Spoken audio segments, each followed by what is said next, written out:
하나님 말씀. 오늘부터는 출애굽기가 되겠습니다. 출애굽기 1장 1절로 봉독하겠습니다.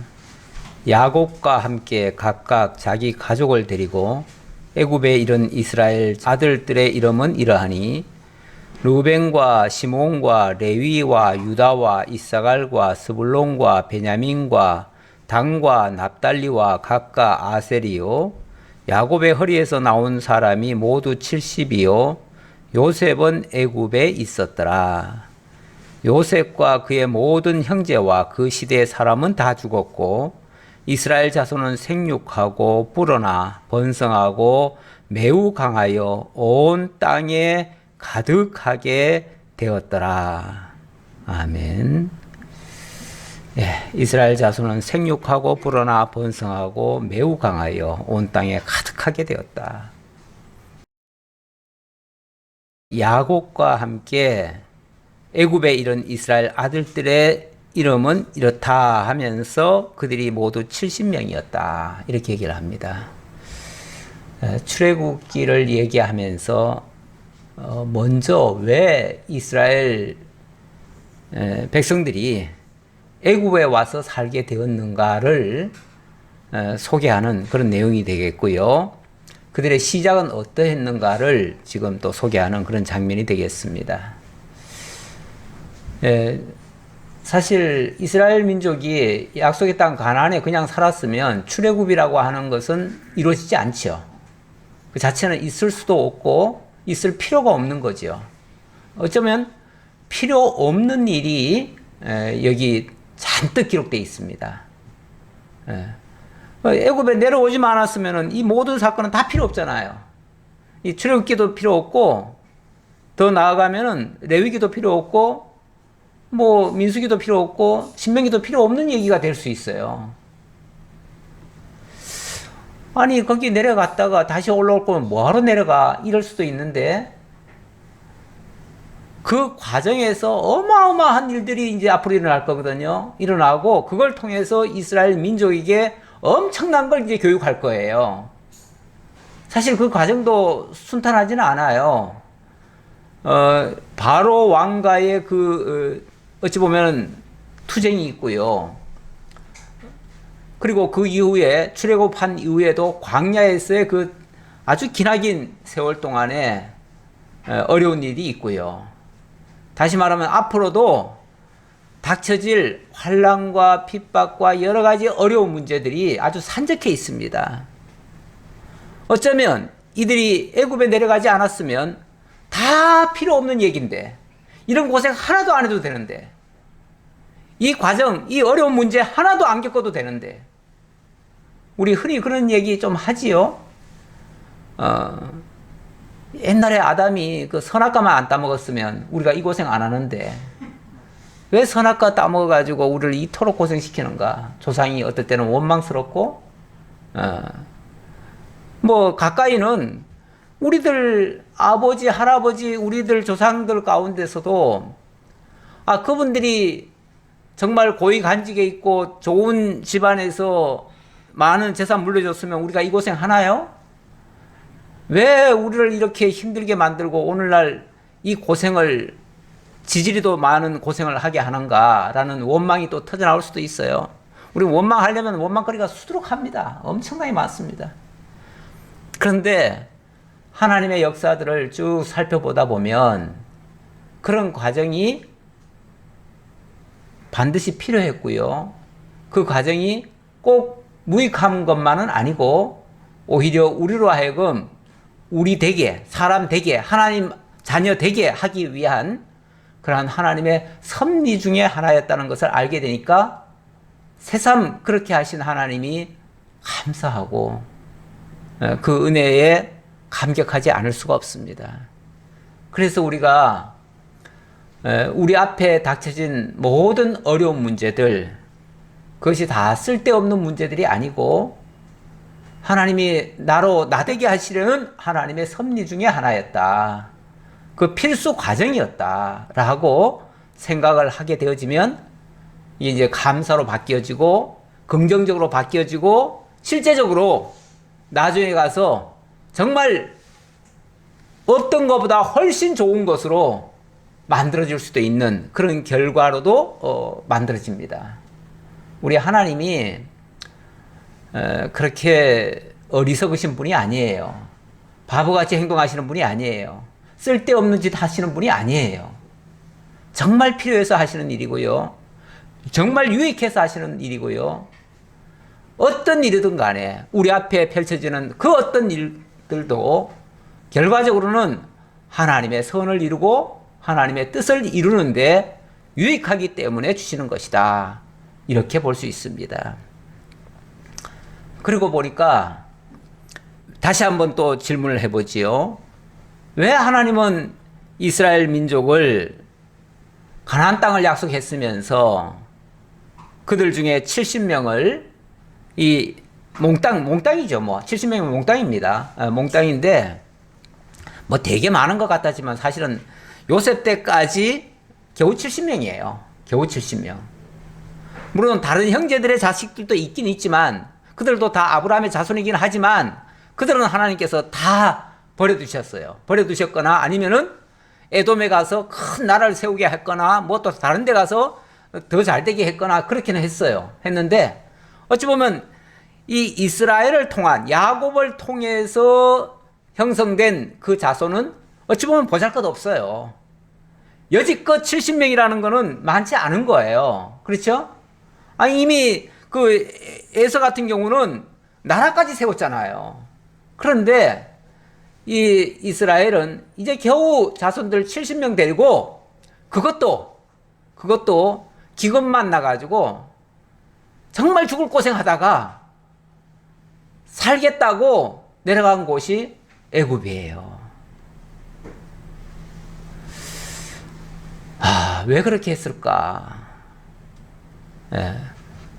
결과적으로 또 말하면은요, 이거는 하나님께서 일찍이 아브라함에게 약속하신 그 약속을 이루시기 위해서 그렇게 하신 겁니다. 아브라함에게 뭐라고 약속했는데요? 제가 오늘 묵상한 말씀입니다. 그 창세기 15장 13절에 보면 하나님께서 아브라함을 불러가지고 많은 것을 약속하십니다. 그때 아브라함으로 하여금 처음에는 뭐 못 믿어서 여러 가지 좀 빗나가는 일도 있었는데 나중에 아브라함이 하나님을 믿으니까 그때 하신 말씀이에요. 아브라함이 하나님을 믿음에 그를 의로 여기시면서 하시는 말씀이에요. 그때 뭐라고 그러시냐면 그렇게 믿어주면은 하나님이 엄청난 축복을 해야 될 거 아니에요. 그렇죠? 나 믿어주니까 엄청난 축복을 해야지요. 좋은 말씀 하셔야죠. 근데 그때 하신 말씀이 여호와께서 아브라함에게 이르시되 너는 반드시 알라 내 자손이 이방에서 객이 되어 그들을 섬기겠고 그들은 400년 동안 내 자손을 괴롭히리니 이게 하나님이 아브라함에게 약속하신 언약의 말씀이에요. 아브라함이 여호와를 믿으니 여호와께서 아브라함에게 하신 말씀이에요. 이게 그렇게 잘 믿는 아브라함에게 어찌 들으면은 저주 같은 얘기 아니에요? 너희들은 애굽에 내려가서 이방에 가서 객이 된다는 거예요. 객이 된다. 거기 가가지고 주인공이 되지 못하고 나그네가 된다. 떠돌이 신세가 된다. 그 말이잖아요. 뿐만 아니라 그들은 너희를 400년간이나 뭐 삼는다고요? 내 자손을 괴롭힐 것이다. 종 삼아가지고 엄청나게 많은 학대를 할 것이라는 거예요. 그게 단순히 종만 삼는 게 아니고 엄청난 학대가 동반될 것이다. 그런 얘기예요. 이게 자기를 믿는 자에게 지금 하실 말씀입니까, 이게? 그런데 그렇게 말씀하셨어요. 뿐만 아니라 그렇게 하고 나면 이제 400년 후가 되겠죠? 그들이 섬기는 나라를 내가 징벌할지며 그 후에 내 자손이 큰 재물을 이끌고 나오리라. 마침내는 더 좋게 하신다는 얘기예요. 마침내는 더 좋게 하시는데 자관 그 과정에는 엄청나게 어려운 일이 있을 것이다. 이거를 동반하면서 마침내는 너희가 거기서 나올 것이다. 거기서 나올 것이다. 그 나라에서 나올 것이다. 그 나라가 나중에 보니까 이 애굽이란 말이에요. 그러니까 애굽에서 나온다라는 그 말을 뭐라고 그러냐면 출애굽 이렇게 얘기를 해요. 출애굽.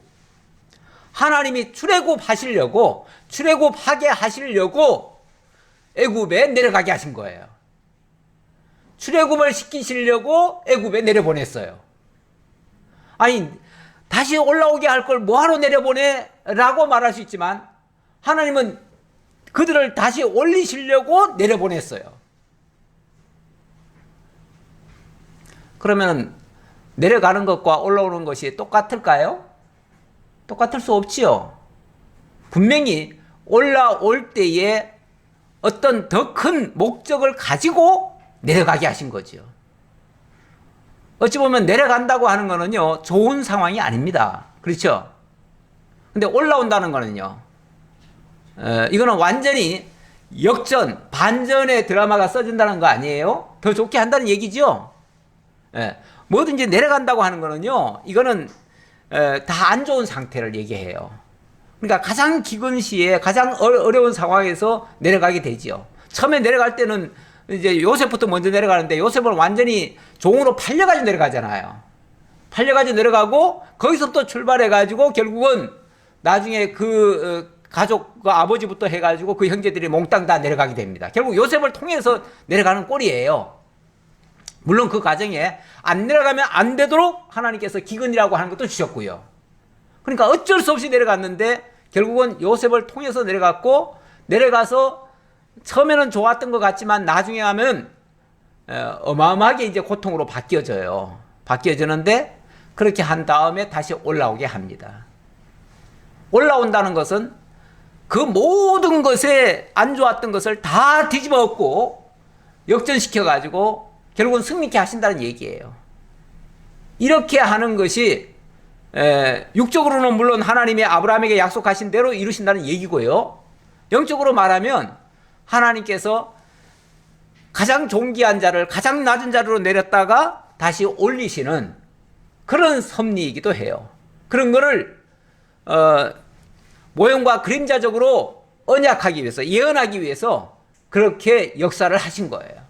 결국 이거는 장차 예수 그리스도께서 높고 존귀하신 분이신데 그분이 가장 낮고 천한 곳까지 내려가셨다가 거기서 엄청난 시련과 그런 고통을 당하시고 마침내 그것을 다 이기시고 다시 올라오심으로써 모든 하나님의 택한 백성들을 구원해 내실 것.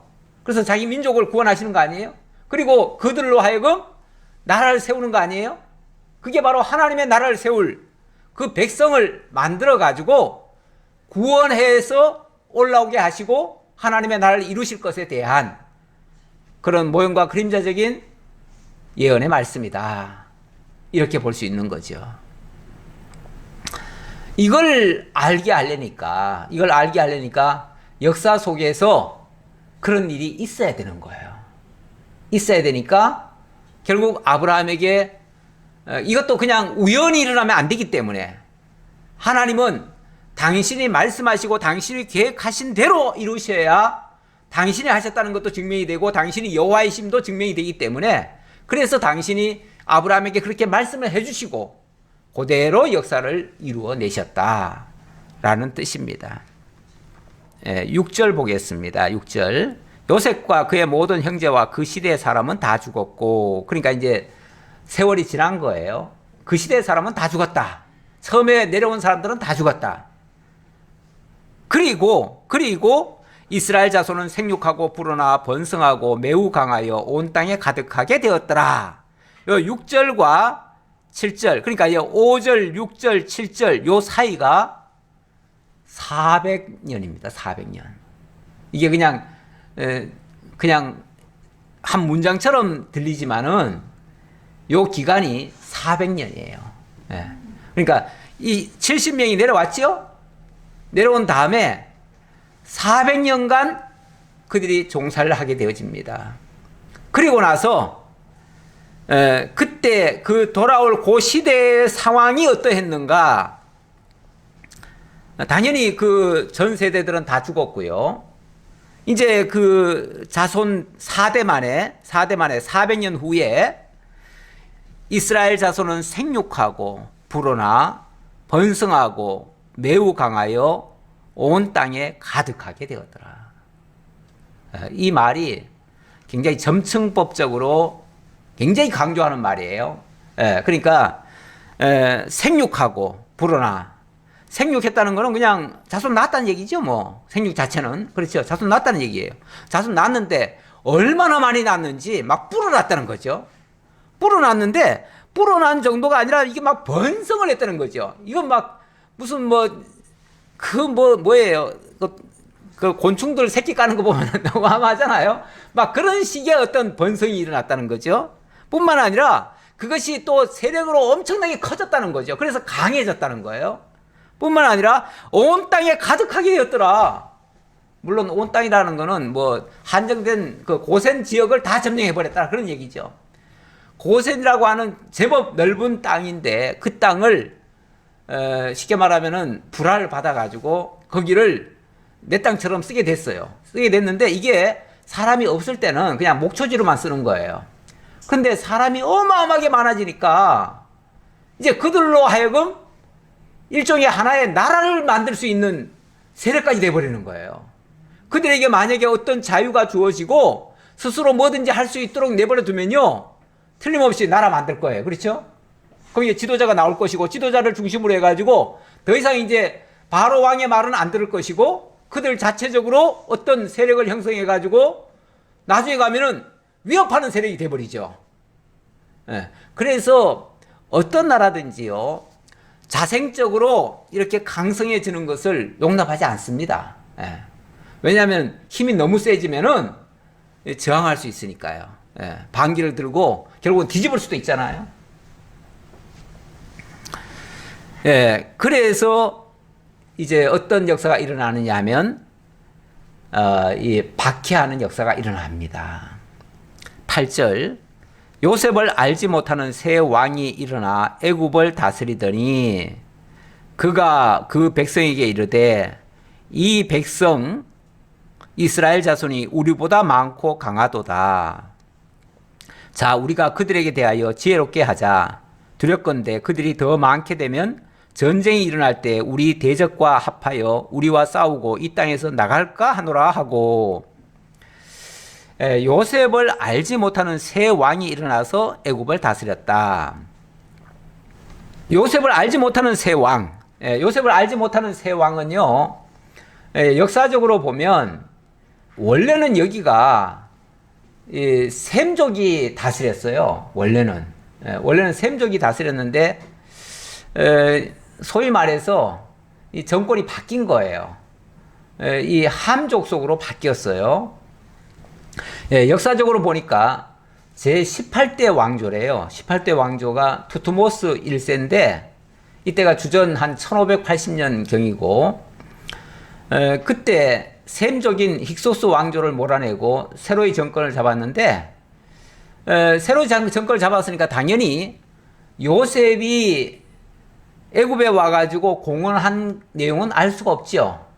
알 수도 없고 또 알고 싶지도 않고, 일단 그 전 정부에 협력한 자들은 어찌 보면 정적이 되는 거예요. 정적이.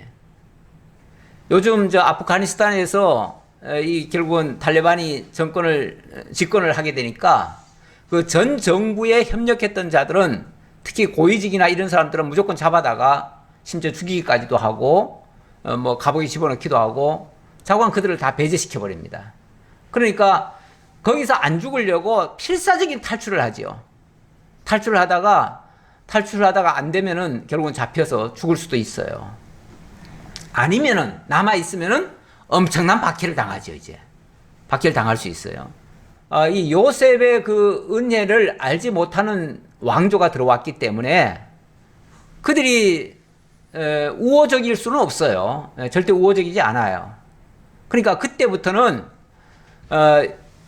그 야곱의 족속들이 살고 있는 그 지역을 일종의 블랙리스트처럼 저기는 이제 경계 대상으로 삼는 거예요. 그리고 어떤 기회가 되면 만약에 그들이 막 생육 번성해 나가니까 그거를 내버려 둘 수가 없어요. 더 이상 세력이 키워지면은 나중에 가서 저항할 수도 있으니까 그걸 막아야 되겠다라는 생각이 드는 거예요. 그래서 인위적으로 그것을 막으려면 막 그냥 다 죽여버릴 수도 있지만 그냥 죽여버리면 또 저항이 너무 세니까 이거를 여기 이렇게 표현을 합니다. 9절에 다시 보면요. 그가 그 백성에게 이르되 이 백성이 이스라엘 자손이 우리보다 많고 강하도다. 그러니까 세력이 굉장히 커졌다 그 얘기죠. 그러니까 자 우리가 그들에게 대하여 지혜롭게 하자. 지혜롭게 하자는 말은 뭐죠? 노골적으로 죽일 수는 없잖아요. 노골적으로 죽일 수는 없으니까 전략적으로 그들이 생육번성하지 못하도록 하자 그 얘기죠. 전략적으로 생육번성을 못하게 하려면 일단은 씨를 없애야죠. 씨를 없애려면은 남자들을 제거해야죠. 남자들을. 네. 남자들을 다 제거하면요. 여자들은 어차피 결혼 상대가 없잖아요. 그러면 애국 사람들과 결혼하게 될 것이고 그러면은 여자들이 애국 사람들과 결혼해서 자식을 낳으면요. 애국 사람입니다. 네. 전통적으로 그렇게 해왔어요. 남자들이 결혼을 하면 뭐 우리 동양 사상에서도 그런 게 있는데 특히 그 이슬람권에 보면요. 이슬람권에서는 남자들이 자식을 낳으면요. 무조건 그 남자의 가지고 있는 그 종교를 그대로 그냥 무조건 이어받습니다. 다른 종교 못 가져요. 법적으로 못 가지게 돼 있어요. 예. 근데 여자 같은 경우는 여자는 무슨 종교를 가지고 있든지 무조건 남편을 따라가게 돼 있어요, 또. 그러니까 여자는 무슨 종교를 가지고 있든지 상관이 없어요. 그러니까 남자는 만약에 이슬람교를 가지고 있으면 이슬람 교도들한테 남자들한테는 뭐라고 그 얘기를 하냐면 성서에 있는 백성들과 결혼해라 이렇게 돼 있어요. 성서에 있는 백성들은 누구죠? 기독교도도 해당되고요, 유대교도도 해당돼요. 그러니까 그 이슬람이 그 전도 전략인데 일종의 지혜롭게 전도하는 방식인데 남자들은 기독교도들과 또는 유대교도들과 결혼을 하라는 거예요. 결혼해도 상관없는 게 무조건 자식을 낳으면 그 자식은 뭐가 되니까? 이슬람을 가지게 되니까 모슬렘이 되니까. 그러니까 그렇게 하고 그래서 여자가 기독교인이든지 불교인이든지 상관없어요. 무조건 결혼해도 괜찮아요. 그 대신 여자들은 반드시 이슬람 교도들과만 결혼해라. 이거는 조건이에요. 만약에 이슬람권에 있는 여자가 기독교인들과 결혼하는 건 절대 막습니다. 그건 안 돼요. 그건 불법이에요. 만약에 그렇게 하는 순간 거기서는 퇴출이 됩니다. 퇴출이 되면요. 그 지역에서는 살 수가 없어요. 왜 그러냐면 세금을 절반 이상 떼갑니다. 원래 그 이슬람권에서는 모슬렘들한테는 세금을 안 받아요. 안 받는데 타 종교인들에게는 절반을 가져갑니다. 인두세를 받아가요. 거기다가 뭐 매매를 하든지 뭘 하든지 전부 다 세금을 다 때립니다. 그래가지고 결국은 거의 다 뺏어가요. 그러니까 살 수가 없어요. 예. 그래서 이슬람권에 가서 다른 종교를 믿고 산다는 거는요. 거의 재산 포기하고 경제활동 포기하고 그리고 사는 거예요. 뭐 재산 있으면 다 뺏겨요.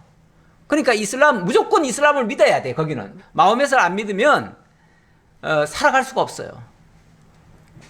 이들도 어떻게 보면은 지혜롭게 하자 이 말이 결국은 이스라엘 남자들을 다 없애고 여자들은 상관없다. 여자들은 뭐 결혼하면 다 애굽 사람 될 거니까 이런 식이에요. 그렇게 해서 이제 전략적으로 그렇게 하자 하면서 그때부터 남자들을 핍박하기 시작하는 겁니다. 핍박하기 시작하다가 어떻게 핍박하는가?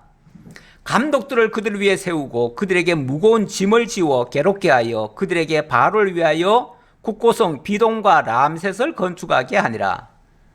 원래 이 고센 지역에 큰 성을 2개를 만드는데 그 진짜 옛날에는요 그 어마어마하게 큰 성들을 만드는데 그게 전부 다 인력으로 하잖아요. 돌도 다 끌어와야 되고 멀리서부터 끌어와야 되는데 보통 하나 지으려면은 뭐 막 수십 년은 보통 가고 뭐 많은 거는 막 100년도 가고 그래요. 그렇게 지어요. 근데 거기다가 히브리 남자들 다 투입을 시키는 거예요. 그래가지고 완전히 그 힘을 다 빼게 만드는 거죠. 그렇게 해가지고 생육 번성이 안 되도록 이렇게 만드는 거죠. 그러나 학대를 받을수록 더욱 번성하여 퍼져나가니 애굽 사람이 이스라엘 자손으로 말미암아 근심하여 이스라엘 자손에게 일을 엄하게 시켜, 자, 학대를 받을수록 더욱 번성해 나갔다네요. 아니 원래는 학대를 받으면은 사람이 빌빌거리고 나중에 하면 죽어가야 되는 거 아니에요? 자손은커녕 자기 생명도 하나 부지를 못하게 되지요. 그런데 어찌된 영문인지 학대를 그렇게 했는데도 불구하고 여전히 생육번성하더라는 거죠. 그래서 전략 수정을 또 하는 거죠. 예. 어쨌든 목적이 뭐 막 그들을 막겠다는 거니까 수단 방법 안 가립니다. 예. 그래서 일을 아주 혹독하게 더 시키고 뿐만 아니라 어려운 노동으로 그들의 생활을 괴롭게 하니 곧 흙 이기기와 벽돌 굽기와 농사의 여러 가지 일이라 그 시키는 일이 모두 어마했더라. 한 가지만 시키는 게 아니라 이것도 해라 저것도 해라 뭐 별의별 걸 다 시켜가지고 잠시도 못 쉬게 하는 거죠. 그래 놓고 그렇게 해도 또 안 되는 거예요. 그렇게 해도 안 되니까 이게 결국은 하나님이 그렇게 생육번성 시키게 하는 거지 사람들이 그렇게 하는 게 아니에요. 사람들 자기들 힘으로는 그렇게 할 수가 없어요. 애굽 왕이 히브리 산파 십부라라 하는 사람과 부하라 하는 사람에게 말하여 이르되 너희는 히브리 여인을 위하여 해산을 도울 때에 그 자리를 살펴서 아들이거든 그를 죽이고 딸이거든 살려두라. 히브리 산파 십부라라 하는 사람과 부하라라고 하는 사람이라 이렇게 얘기하는데 소위 말해서 그 고센 지역에서 히브리인들을 상대로 해가지고 그들의 산하 정책을 하는 쉽게 말하면 지금 우리나라로 말하면 보건사회부 장관인가? 그런 식이에요. 그런 식의 사람에게 쉽게 말하면 명령을 내린 거예요. 너들 쉽게 말하면은 그 히브리인들 민족을 너들이 지금 관리하고 있는데 노골적으로 산하 제한 시켜라 그 말이죠. 산하 제한 시켜라. 그래가지고 그들이 자식을 못 낳도록 하고 가능하면 이제 못 낳도록 해야 되는데 그래도 또 낳잖아요. 낳으니까 만약에 여자가 낳거들랑 여자를 낳거들랑 여자아이는 내버려 두고 남자아이가 낳거들랑 남자아이는 죽여버려라. 이제 몰래 죽여버리라 그랬겠죠. 뭐 노골적으로 죽이라고는 못했겠죠. 몰래 죽여라. 아예 뭐 사실 산파가 마음만 먹으면 뭐해요? 죽일 수 있지요. 예. 조금만 과실인 듯 이렇게 조금만 손 쓰면은 죽잖아요, 그렇죠? 뭐 애기야 뭐 솔직히 힘이 있어요, 뭐가 있어요? 숨도 제 힘으로 쉬기가 겨우 힘드는데 살짝 뭐 어떻게 듣기만 하면 바로 죽잖아요. 예. 자고는 어떻게 해서든 죽이라는 거예요. 예. 아들이거든 그를 죽이고 딸이거든 살려두라. 그러나 산파들이 하나님을 두려워하여 애굽 왕의 명령을 어기고 남자 아기들을 살린지라. 하지만 어쨌든 히브리인이라는 것은 뭐 변함없기 때문에 그들이 자기 동족을 상대로 해가지고 아무리 지금 왕명을 받아야 되는 입장이긴 하지만 그래도 그 사람을 그냥 죽인다는 거는 정말 하나님 두려워서도 못할 일이다. 그래서 어찌 보면 겉으로는 예 알겠습니다 해놓고는 뒤로는 그 말을 안 들었다 그 얘기죠. 그랬더니 애굽 왕이 산파를 불러 그들에게 이르되 너희가 어찌하여 이같이 남자 아기들을 살렸느냐. 산파가 바로에게 대답하되 히브리 여인은 애굽 여인과 같이 아니하고 건장하여 산파가 그들에게 이르기 전에 해산하였더이다 하매 이 히브리인들은 너무너무 건강합니다. 그래가지고 뭐 애굽 사람들 같으면은 애 낳을 때 산파가 옆에 필요하지만 이들은 뭐 봐줄 것도 없습니다. 그냥 자기네들이 알아서 쑥쑥 잘 낳습니다. 그러니까 애기 낳는다는 소리 듣고 달려가 보면 이미 다 나았습니다. 그러니 어떻게 우리가 손을 쓸 수가 없습니다. 이렇게 얘기를 한 거죠. 물론 약간은 거짓말일 수도 있는데 이게 뭐 거짓말을 했느냐 안 했느냐 그런 거에 따질 문제는 아니에요. 엄밀하게 말하면 지금 하나님의 명을 거스리고 바로 왕이 그렇게 잘못된 명령을 한 게 지금 악한 건데 거기에 동조하면 그게 더 큰 악이죠. 하나님이 그 산파들에게 은혜를 베푸시니 그 백성은 번성하고 매우 강해지니라. 계속해서 번성하고 강해졌다. 뭐 이런 표현이 계속 나옵니다. 그러니까 아무리 이렇게 해도 안 되고 저렇게 해도 안 되더라 그 얘기예요. 결국 이게 지금 하나님께서 저들을 지금 번성시켜 가시는데 누가 맞겠느냐 지금 이런 얘기예요. 무슨 수가 통하겠느냐, 어떤 방법이 가능하겠느냐. 하나님께서 번성시켜 가시는 일은 아무도 막을 수 없다. 그런데 핍박은 계속돼요. 어쨌든 막으려고 핍박하는 거 아니겠어요? 근데 계속 막으면 막을수록 이게 어찌 보면 태풍 같은 거대한 위협이죠. 위협적인 요소인 건 틀림없지요. 그런데 그렇게 되면 그렇게 될수록 그것이 오히려 이스라엘 민족을 더 자극을 하고요. 어찌 보면 하나님께로 더 달려갈 수 있는 계기가 만들어집니다. 그렇지 않겠어요? 그런 의미에서 이거는 나쁜 신호는 아니에요. 근데 뭔가 큰 역사가 일어나려고 하면 아무 일도 없는데 이 역사가 일어납니까? 엄청난 저항이나 반대나 어떤 충격적인 일이나 이런 것들이 만들어져야 그게 일종의 큰 뭐 태풍 같은 일이라고 합시다. 그 태풍 같은 것이 오히려 촉진을 시키는 거예요. 뭔가 역사를 만들어내는 촉진제가 되는 거예요. 제가 오늘 찬송가를 373장으로 제가 바꿨는데요. 조금 이따가 할 찬송을. 그 373장에 보면 그런 가사가 있어요. 2절에 보니까 큰 물결 일어나 나 쉬지 못하나 이 풍랑으로 인하여 더 빨리 갑니다. 큰 풍랑이 일어나면 그게 뭘 만든다고요? 더 빨리 가게 한다. 그게 오히려 물론 순풍도 우리를 목적지로 항해하게 하니까 좋은 거죠. 그렇지만은 큰 풍랑은 오히려 더 빨리 촉진시켜서 더 빨리 가게 하는 거다. 다시 말하면 때가 가까워지니까 갑자기 그런 일이 일어나가지고 그 일이 오히려 이스라엘 민족으로 하여금 출애굽을 하게 하는 촉진제가 되더라 그 말이죠. 촉진제가.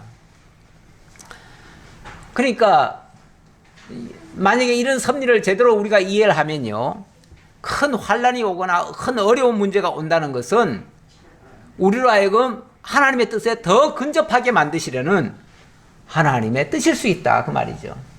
그리고 결과적으로는 그걸 통해서 하나님이 더 좋게 하실 어떤 계획이 있으셔서 그렇게 인도하시는 거거든요. 그러니까 아무리 큰 환란과 어려움과 그런 정말 무서운 일들이 풍랑 같은 게 일어나도 실제로는 알고 보면 두려워할 이 문제가 아니다. 그게 있어야 오히려 우리가 하나님께로 더 가까이 나아갈 수 있고 그게 나로 하여금 더 촉진하는 것이고 바로 그 모습이 하나님의 때다 그 말이죠. 하나님의 때다. 결국은 하나님의 때가 가까이 왔기 때문에 이런 현상이 발생하는 거예요. 아니 멀쩡하게 계속 그냥 잘 해주다가 말고 갑자기 그냥 사람이 변해가지고 막 억압을 해요. 무슨 때가 된 거예요. 무슨 때요? 그 사람과는 헤어질 때가 됐기도 했겠지만 또 다른 측면에 보면은 하나님이 인도하시는 어떤 길이 있어가지고 그쪽으로 가게 하시려는 그런 계획의 때라는 거죠. 이런 때를 잘 읽으면은 정말 하나님의 뜻에 순복이 잘 되겠죠. 근데 그 때를 잘 못 읽으면 왜 내게 이런 고통이 와가지고 이런 고통을 하나님 주시냐고 하나님은 원망하죠. 그러니까 하나님의 섭리를 읽을 줄 안다면 그게 이제 지혜인데요. 그걸 읽을 줄 아는 게 지혜인데, 그 지혜가 있으면은 참 행복할 수 있어요. 어떤 면에서 하나님이 나를 어떻게 인도해 가시는구나 하고 기대가 되고요. 어떻게 어디로 인도해 가실까 기대도 되고 바라보게 되고, 만약 그것을 하나님의 언약적인 차원에서 미리 그 뜻을 알게 되었다면 막 기대가 되죠. 설레지 오히려. 그런데 그걸 모르면은 굉장히 고통스럽죠. 그 순간이.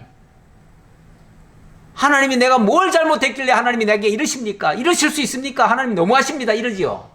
그렇죠? 그래서 가끔씩 예수 믿다가 막 하나님 원망하고 떠나가시는 분들도 가끔씩 있어요. 가끔씩. 근데 그거는 하나님의 뜻을 제대로 이해하지 못해서 그럴 수 있다. 그런데 그런 일은 오히려 그런 문제들이 발생하면, 그러니까 어떤 면에서 문제라고 생각하는 거는 물론 힘들지만 그 문제가 없이는 해결도 없어요. 원래 하나님의 뜻도 이루어지지 않아요. 그래서 하나님의 뜻이 이루어지기 위해서는 문제가 불거져야 되고요. 그 문제는 하나님의 뜻을 이루기 위한 그런 과정이다. 이렇게 생각하면 좋은 것이다. 자, 그 다음. 그 산파들은 하나님을 경외하였으므로 하나님이 그들의 집안을 흥왕하게 하신지라.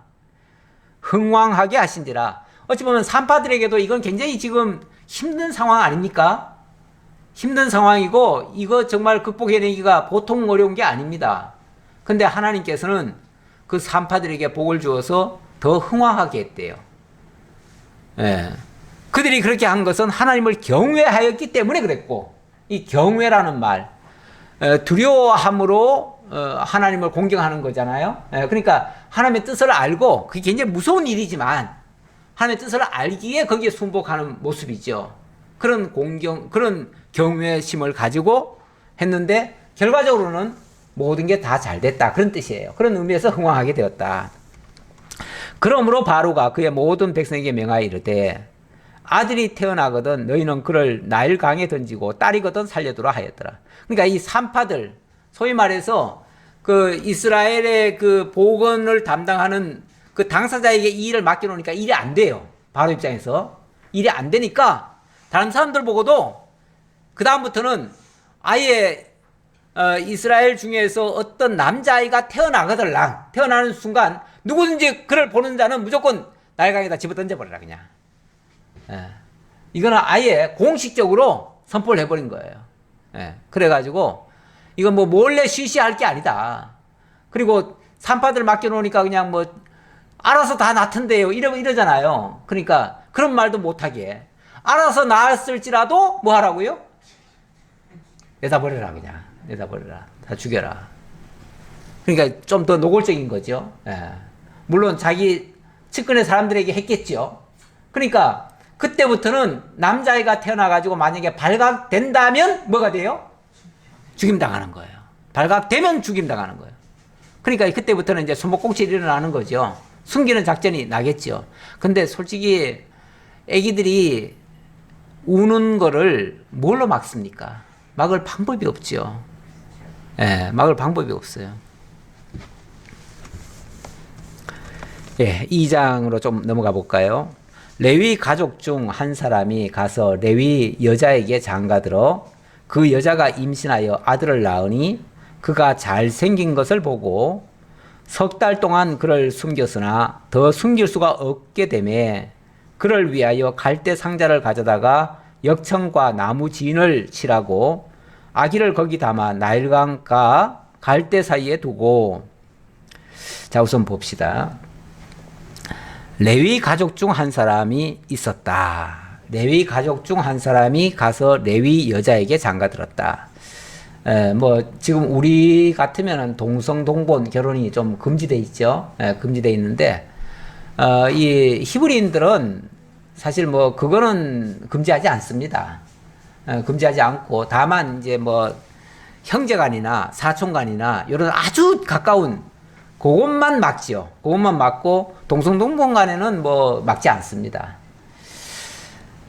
어차피 이스라엘 민족이 70명밖에 안 내려갔기 때문에 뭐 그들 중에서 결혼해야 될 거 아니에요. 자기들끼리. 그래야 되니까 그거 막았다가는 결혼이 안 해도 안 되죠.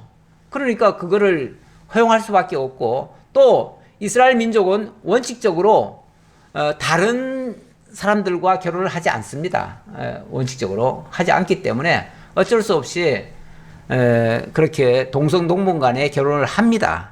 근데 여기 2장에 보니까 레위 가족 중에 한 사람이 레위 여자에게 장가들었다. 있을 수 있는 일이에요. 우리가 생각할 때 약간 이상한데 그들 중에는 있을 수 있는 일이고, 이건 어떻게 보면 더 순수하게 혈통을 지키자고 하는 그런 차원의 반로라고 보여집니다.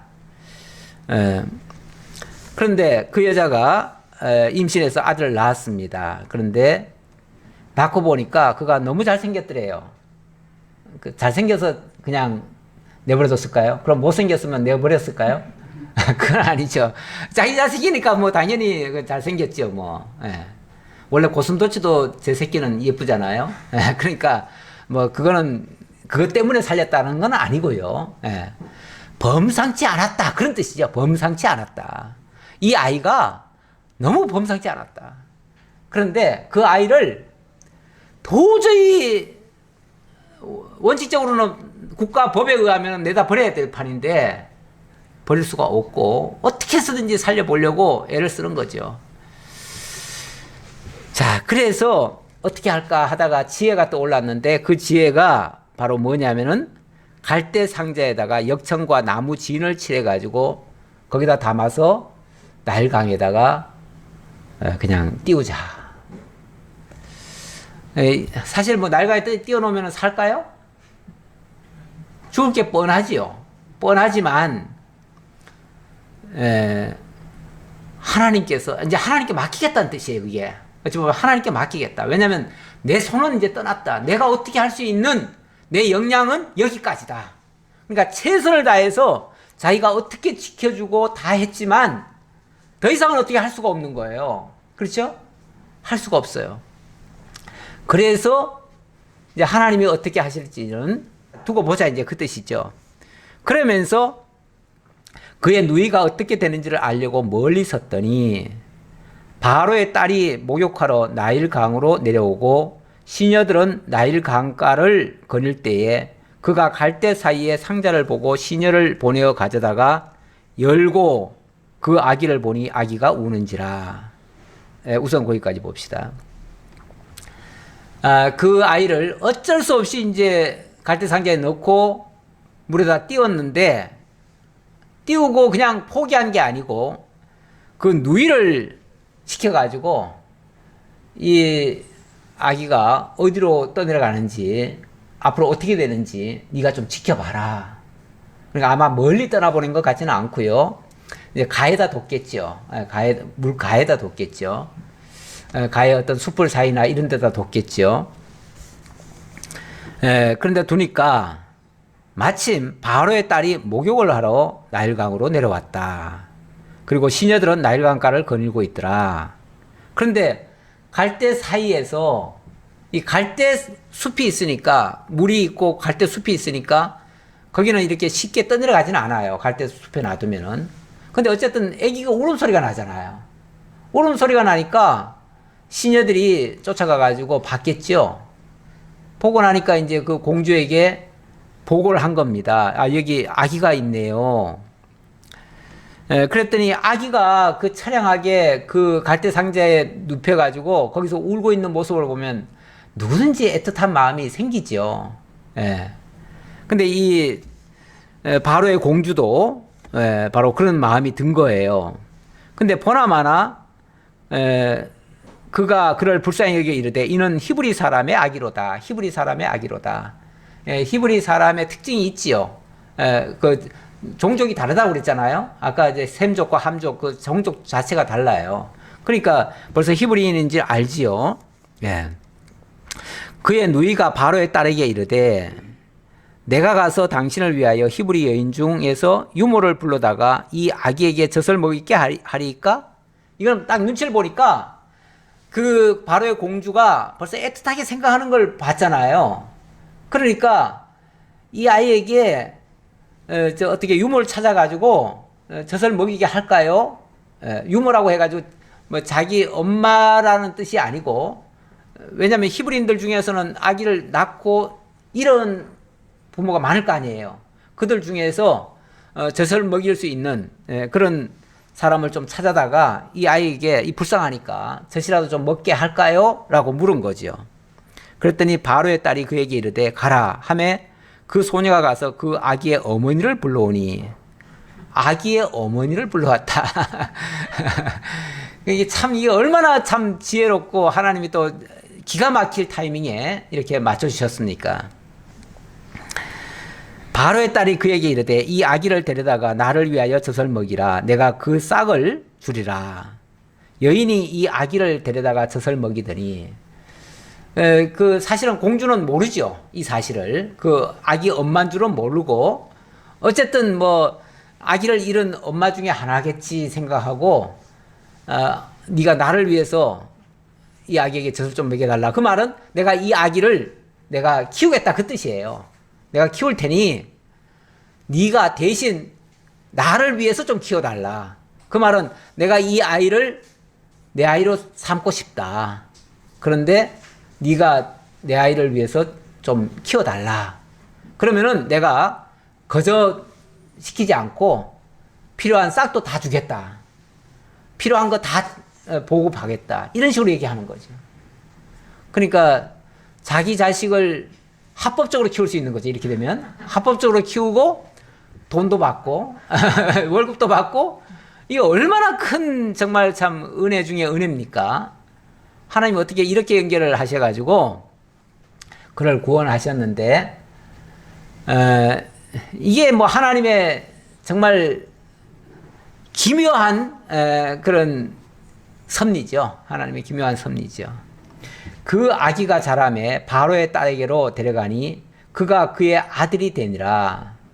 그가 그의 이름을 모세라 하여 이르되 이는 내가 그를 물에서 건져내었음이라 하였더라. 물에서 건져낸 아이라는 뜻으로 모세라 이렇게 했다는 거죠. 예. 예. 모세라는 이름이 건져냈다는 뜻이에요. 건져낸다는 뜻이에요. 근데 이 아이가 나중에 뭐가 되죠? 이스라엘 민족을 애굽에서 건져내는 사람이 되죠. 야, 이 참, 바로의 공주는 그냥 물에서 건져냈으니까 단순하게 그냥 물에서 건져냈다라고만 얘기했는데, 하나님은 이 아이를 통해서 정말 물에서 건져내는 역사를 하게 만들어요, 앞으로. 무슨 역사죠? 홍해 바다에서 이스라엘 민족을 건져내잖아요. 근데 홍해 바다에서 이스라엘 민족을 건져내는 것이 나중에 보면 그 영적으로 뭐라고 그래요? 세례라고 그래요. 민족적 세례. 민족을 완전히 탈바꿈시키는 거예요. 뭘로요? 이 세상 나라 사람을 하나님 나라 사람으로 바꾸는 거예요. 이게 정말 구원의 역사 아닙니까? 하나님이 이 구원의 역사를 계획하시고 그것이 현실 속에서 바로의 공주를 통해서 이루어지도록 역사를 하셔요. 아무리 바로가 사람을 다 죽이고 그들을 핍박하고 그들을 막고 온갖 짓을 다 했는데 결국은 하나님의 지혜를 이겼어요? 못 이겼어요? 이길 수가 없지요. 예, 그렇죠. 오히려 그 원수의 손에서 안전하게 건강하게 정말 잘 먹고 잘 살고 나중에는 이스라엘 민족을 구원하는 큰 밑거름 역할을 톡톡히 해주는 거죠. 그 원수가 해주는 거예요. 어찌 보면 원수가. 이게 하나님의 지혜예요. 이런 지혜 누가 가르쳐서 했을까요? 네. 로마서 10장 31절인가요? 네, 거기 보면 하나님이 하시는 이런 구원의 역사 누가 가르쳐서 하느냐. 하나님의 지혜 외에는 다른 것이 없습니다. 하나님이 하신 일입니다. 하나님이 이렇게 위대하신 분입니다. 이렇게 지혜로우신 분입니다.